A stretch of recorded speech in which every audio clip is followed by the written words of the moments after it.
इस मूवी की स्टार्ट में हमें इस सीरीज के पहले पार्ट की कुछ झलक दिखाई जाती है, जहां पर हम डॉक्टर गॉर्डन को देखते हैं जो कि जिगसॉ के ट्रैप से सरवाइव करके वहां से निकल जाते हैं। सीन 5 साल बाद का दिखाया जाता है। हम एक शॉप में 3 लोगों को देखते हैं जिन्हें जिगसॉ ने अपने ट्रैप में फंसाया होता है और वो तीनों ही एक ही ट्रैप से बंधे हुए थे। जिगसॉ उन्हें बताता है कि ट्रैप से आजाद होने के लिए उन्हें चूज करना होगा कि वो एक दूसरे को सेव करेंगे या अपने दूसरे साथी को मारकर अपनी गर्लफ्रेंड को सेव करेंगे। उन्हें जल्दी ही इसके बारे में डिसाइड करना होगा क्योंकि उनके पास ट्रैप से आजाद होने के लिए बेहद ही कम टाइम है। अब क्योंकि वो लड़की उन दोनों को ही चीट कर रही थी और बस अपने फायदे के लिए ही उनसे बात किया करती थी, जिस वजह से वो दोनों अपनी लाइफ को सेव करने के लिए उस लड़की को ही खत्म करने का डिसाइड करते हैं और उस लेडी के मरते ही ये भी ट्रैप से आजाद हो जाते हैं। इधर जिन डिटेक्टिव हॉफमैन को ट्रैप से आजाद होता हुआ देख लेती हैं, जिस वजह से वो घबराकर वहाँ से भाग जाती हैं। बाद में वो दूसरे डिटेक्टिव के पास जाकर उसे हॉफमैन के बारे में सारी असलियत बताती हैं कि कैसे हॉफमैन लोगों को ट्रैप में फंसाकर उन्हें दर्दनाक तरीके से मारता जा रहा है और इसके साथ ही वो डिटेक्टिव हॉफमैन से बचने के लिए उससे प्रोटेक्शन का भी कहती है। जिन पूरा यकीन था कि डिटेक्टिव हॉफमैन उसके पास पहुंचने की हर मुमकिन कोशिश करेगा। इधर हम कुछ लोगों को देखते हैं जो कि जिगसॉ के विक्टिम्स होते हैं, यानी जिगसॉ ने उन्हें ट्रैप में फंसा लिया होता है। एक शख्स कार की सीट पर होता है और उसकी गर्लफ्रेंड कार के नीचे, वही उसका एक फ्रेंड कार के पीछे होता है जो कि बहुत सारी चेन से बंधा हुआ था और दूसरा शख्स सामने डोर पर बंधा हुआ था। जिगसॉ उसे बताता है कि वक्त खत्म होने से पहले ही उसे चूज करना होगा कि वो खुद को खत्म करके अपने दोस्तों को बचाना चाहता है या नहीं, लेकिन टाइम पूरा होने के बाद भी वो शख्स डिसाइड नहीं कर पाता है, जिस वजह से कार खुद ब खुद ही चलने लगती है। इससे उसके सारे दोस्त बेहद ही दर्दनाक मौत मारे जाते हैं और बाद में वो शख्स खुद भी मारा जाता है। उस इंसिडेंट के कुछ अरसा बाद वहाँ पर पुलिस इन्वेस्टिगेशन करने के लिए आती है।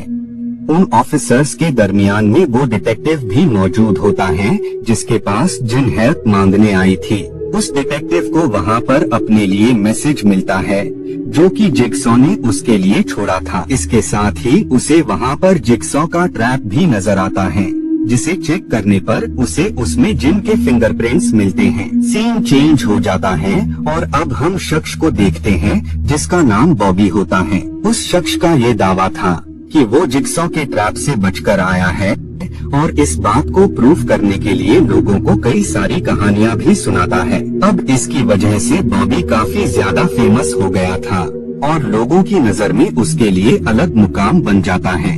बाद में बॉबी वहां से निकल कर जा रहा होता है तो उसी दरमियान ही पेग का नकाब लगाए शख्स उसे पकड़कर बेहोश कर देता है। बाद में जब उसकी आंख खुलती है तो वो खुद को जिगसॉ के ट्रैप में फंसा हुआ पाता है। जिगसॉ उसे बताता है कि उसने फेमस होने के लिए लोगों को अंधेरे में रखा है, जबकि असलियत तो ये होती है जिगसॉ ने कभी भी उसे अपने ट्रैप में फंसाया ही नहीं था, लेकिन अब उसे जिगसॉ के ट्रैप से सरवाइव करके इस बात का प्रूफ देना होगा कि वो वाकई उसके ट्रैप से खुद को सरवाइव कर सकता है।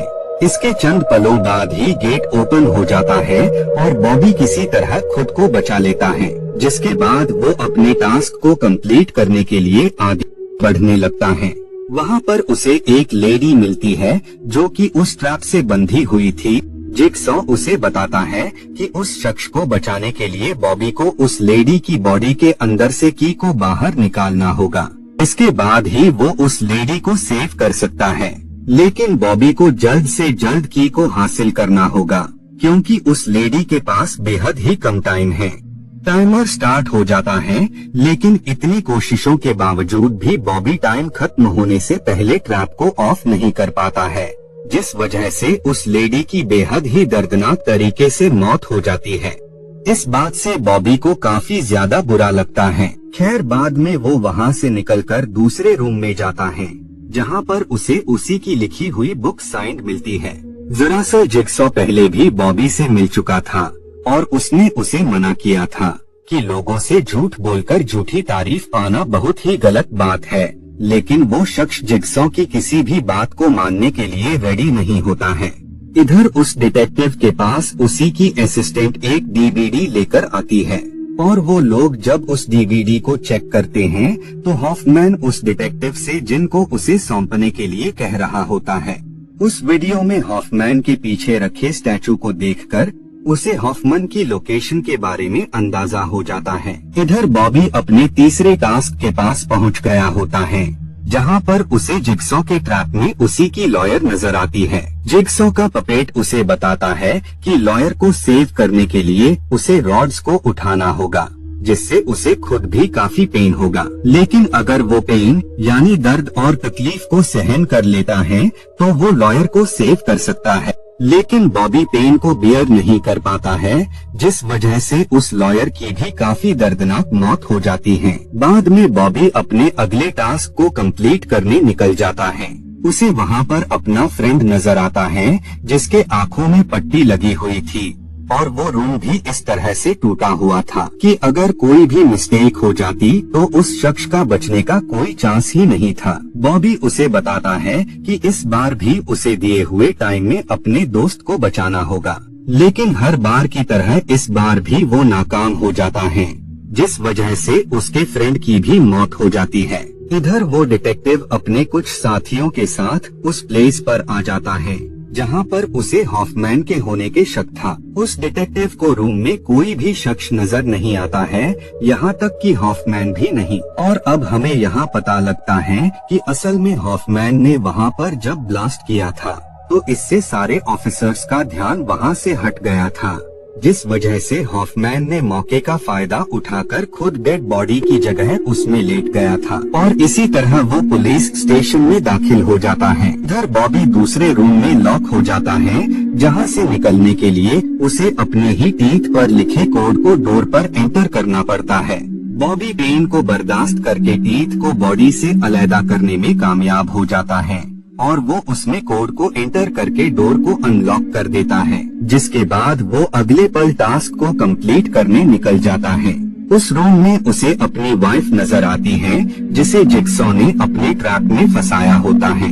जिगसॉ उसे बताता है कि उसे अपनी वाइफ को आजाद करने के लिए हुक्स को अपनी बॉडी में घुसाना होगा, जिसके बाद उसे ऊपर लगे प्लग्स को जोड़ना है और अगर वो ऐसा करने में कामयाब हो जाता है तो उसकी वाइफ ट्रैप से आजाद हो जाएगी। लेकिन बॉबी इस बार भी जिगसॉ के टास्क में फेल हो जाता है, जिस वजह से उसकी वाइफ की भी दर्दनाक तरीके से मौत हो जाती है। इधर उस रूम में खुद ब खुद ही गन एक्टिव हो जाती है, जिस वजह से वो सब लोग मारे जाते हैं। इधर हॉफमैन बैग से बाहर आते ही बड़ी बेरहमी से सभी को मार देता है, जिसके बाद वो जिल के पास जाता है, लेकिन उसके करीब आते ही जिल उस पर अटैक कर देती है, जिस वजह से वो गुस्से में जिल को काफी बुरी तरह मारता है और बाद में वो उसे ट्रैप में फंसा देता है। जिल इतनी कोशिशों के बावजूद भी ट्रैप से आजाद नहीं हो पाती है और उसकी वहीं पर ही मौत हो जाती है। बाद में हॉफमैन उस पूरी जगह को आग लगा देता है और वो वहाँ से निकल रहा होता है, लेकिन तभी वहाँ 3 शख्स पिग का नकाब पहनकर वहाँ आते हैं और वो हॉफमैन पर अटैक कर उसे बेहोश कर देते हैं। और यहाँ हमें पता लगता है कि असल में पिग का नकाब लगाए शख्स कोई और शख्स नहीं बल्कि खुद डॉक्टर जॉर्डन थे। दरअसल पहले पार्ट में सरवाइव होने के बाद जिगसॉ ने उसकी काफी हेल्प की थी, जिस वजह से वो जिगसॉ के हर काम में उसका साथ देता था। जिल ने आखिरी पैकेट को जॉर्डन को दे दिया होता है। दरअसल उसमें जिगसॉ जॉर्डन को उस के जरिए मैसेज देना चाहता था।